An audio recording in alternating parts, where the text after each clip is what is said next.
Wednesday race here at the Round of Michigan. It is a twilight race here at the Round of Michigan, here at the Flint Motorplex. As you can see, the entire field's not here because of the issues with because a bunch of cars that any driver that participated in the Round of Belgium is not allowed to participate here. And because of that, they've added a bunch of one-off cars and quite a few local drivers who, needless to say, haven't exactly surrounded themselves in glory this weekend. Some of the rules need to be relaxed, so a lot of these teams have bought old wrecked cars from some of the teams that have pretty much destroyed them. There's a couple of old Alton Park cars in there that are being run and whatnot. There's also a couple of teams that are going through some pretty creative interpretations of the rules to let some other drivers start their cars. So we're going to go down to the full starting grid here because there is quite a bit to talk about.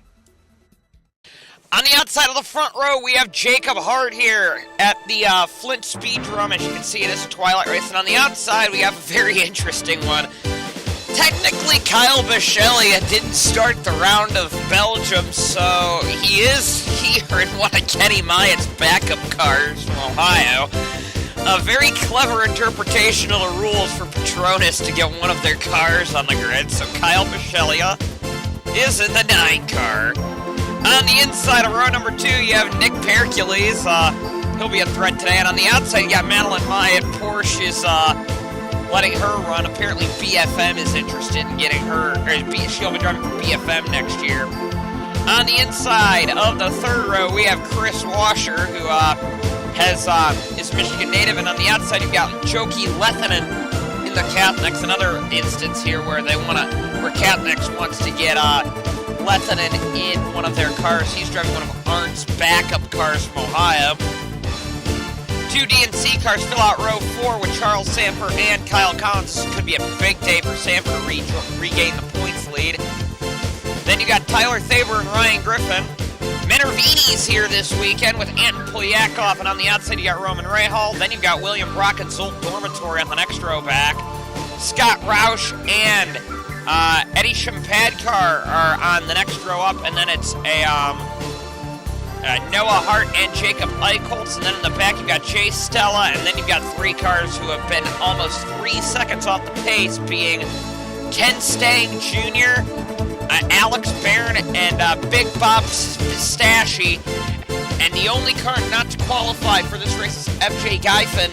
Geifen didn't make the race because he crashed his car right at the end of the race, so Geifen will not start. So Jacob Hart leads this shortened 110-lap race around this half-mile oval. Green flag is out, and away we go. Looks like Bichelia has already fallen back. Myatt's trying to get underneath him. Underneath Bichelia in the 9 car. Not going to work out well for Matty Myatt there, but great start by Jacob Hart. Hart was your Darlington winner, and he's going to try and go for 2 in a row here. A lot of cars are going to try some different things back here. I'm looking at Scott Roush. Roush was strongly confident here. He was pretty quick on the final practice, so watch for Scott Roush to possibly be a threat in this race if it goes green for a while, because Roush could be a serious threat. And we're already seeing Alex Barron, Big Bob Pistachio, and Ken Stang Jr. falling back. The only car that was slower than these guys was FJ Geifen. Geifen didn't exactly, he was about 5 seconds off the pace. He was a danger out there. But yes, they are already falling off the pace. Jacob Hart is on a tear right now. And as you can see by lap number 15, they're already lapping the 3 stooges here, who are very, very slow. Actually, Jacob Hart got held up quite a bit. There hasn't been a whole lot of on-track action since. This track isn't exactly the best. Here we go. Hercules is looking underneath the 47 car, possibly for the lead here, but not going to work there. Tyler Thaber would make a move underneath Charles Samper for 8th position. This is a great showing by Thaber. Thaber's working his way up the order, as now you're seeing Arndt's making a move now on the 3 car. These have been the only real on-track passes since lap 3 of the race. 74 position, that is, as they're trying to get by the Three Stooges. And, whoa, sorry about that, as our camera kind of screwed up there, as Jokey Lethen's doing a good job holding off Thaber in 7th. Chris Washer has been trying to find a move around Kyle Bisceglia since the start of this race, and it really hasn't worked out well for him. Madeline Myatt has made a couple of dives underneath him for that position because he's screwed up here. Just not a whole lot of on-track stuff going on right now. As you can see, this track isn't the easiest to pass on. The leaders have already caught up to these 3 numbskulls again in their rented cars.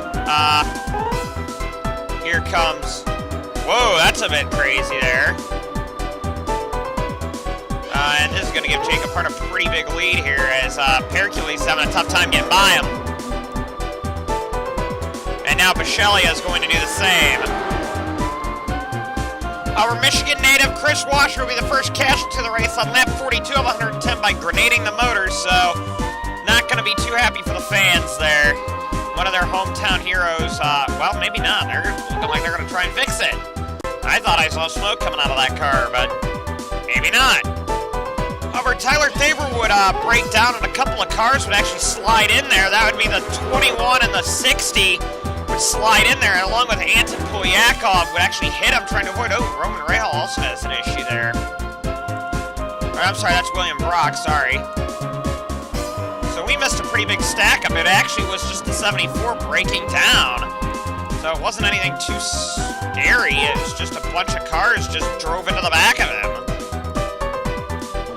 So Hart would lead again on the restart. Not a whole lot to say there. Just a bunch of cars slamming into the back. We didn't get a good camera shot of it either, but... Oh boy, contact already there! Alex Barron driving like an absolute idiot there! And Rex Pericles! And this was absolutely uncalled for. Alex Barron, this is not the same Alex Barron who was a sports car driver over in Europe. Alex Barron is a short track driver here in,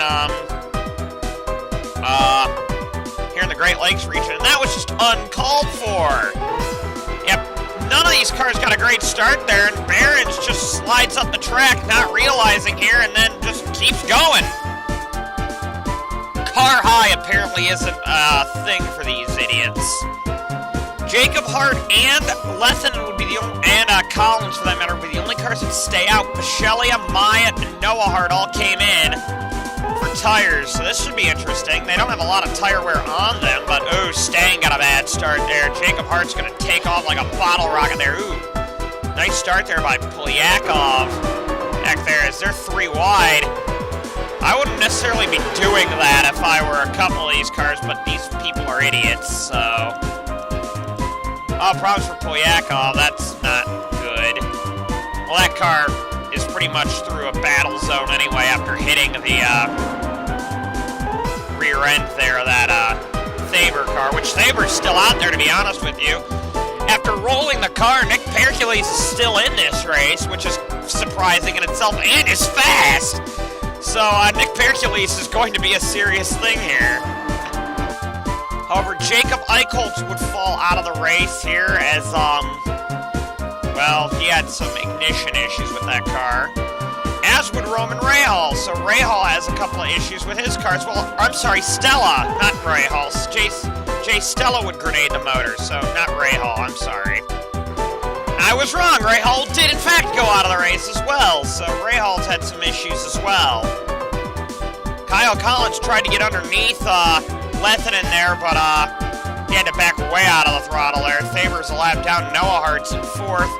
5th is Sanford. 6th is Griffin. 7th is Myatt, who hasn't done very well here. 8th is the rolling brick of a Silver Speed car that is Nick Pericles, which that car's a frickin' tank if it can still run after rolling. Bisceglia's 9th and Dormitory's 10th is amazingly Pistaches in 11th, and I think Stang's in 12th. Over the next caution would fly when Charles Sanford get into Matty Myatt, and up and over goes Charles Sanford. Our point leader Myatt's done, and they're both done. I don't know about Sanford, but I know, oh yeah, Sanford's done. So, that's just that. I mean, you can't do a whole lot in that situation if you're any of these guys. Here it is again. Sanford would just hook the 11 car, and around they would go into the outside. Well, that was a hard hit for Matty Maya. Luckily, both drivers would walk away. Jacob Hart would lead again on the restart. Another great start by Hart as Lethinen gets bogged down again. As, that's a crazy battle up here. Contact there between Pistachio was rubbing hard on Lethinen, and some of these guys really shouldn't be out here. Oh, looks like we got Polyakov again coming down pit road. No surprise there. As Jacob Hart, or that's Noah Hart, I'm sorry, now is up into 4th position, getting around the outside of that group. Who knows? We could see another yellow. Over Jacob Hart, as this race would keep going, would just start murdering these guys. Nothing Lethinen or Collins could do. Hart's just going and going and going, and he is the fastest car on the track right now, and I think has dominated every lap of the race. Collins would jump by Lethinen, and now Noah Hart is as well, so we could see both Hart brothers on the podium if they can get by Lethinen, if Hart can get by Lethinen at this stage. Once again, Polyakov on pit road, but Jacob Hart's gone. Absolutely gone right now. Here goes Noah Hart, now on Joki Lethinen now, and here goes, down low goes the 18 car to take over 3rd position, so now both Hart brothers are on the podium. And that'll be interesting to watch as well. With only a few laps to go now, Jacob Hart only has to get by a couple of lap cars, so he'll get a 2nd win in a row. He won the round of Darlington. No, did he? Yeah, I think Hart won the round of Darlington. I'm not sure. God, my memory sucks. But, and he's just got to get by a couple lap cars, and he'll win this one. No, I'm sorry. I think Washer won the round of Darlington. Never mind. But, yeah, Jacob Hart, anyway, is on his way to a win here. Final lap now for Jacob Hart. Not long left here at the round of Michigan, here at the Flint Motorplex. Jacob Hart has had a pretty miserable season, but now it looks like Hart will get a win this season here at the Flint Motorplex as Jacob Hart comes off the final corner to win the round of Flint, or the round of Michigan here at Flint. 2nd position is going to go to Kyle Collins, and 3rd is going to go to Noah Hart. We'll get on to your full finishing order. So Jacob Hart was your winner today. Kyle Collins 2nd, Noah Hart 3rd, Joki Lethinen 4th, Shelley 5th. 6th goes to Ryan Griffin, 7th to go to Nick Pericles, who after rolling the car still gets a top 10 and beats other cars, keep in mind, on the same lap. Dormitory 8th, Thaber 9th, Pistachio 10th, Stang Jr. 11th, Polyakov 12th, Matty Maya 13th, Charles Sanford 14th, not what he wanted to do when he was trying to close in on points. 15th goes to Ray Hall, 16th goes to Stella, 17th goes to Eichholz, 18th goes to Barron, 19th goes to Padcar, 20th goes to Brock, 21st goes to Rouse, 22nd goes to Washer, and the 23rd would go to FJ Geifin, who was in the 357 car. That was kind of a screw up there on their part by saying T player. Not sure who that is. Anyway, the next race will be actually in a few days at the round of Wisconsin at Road America.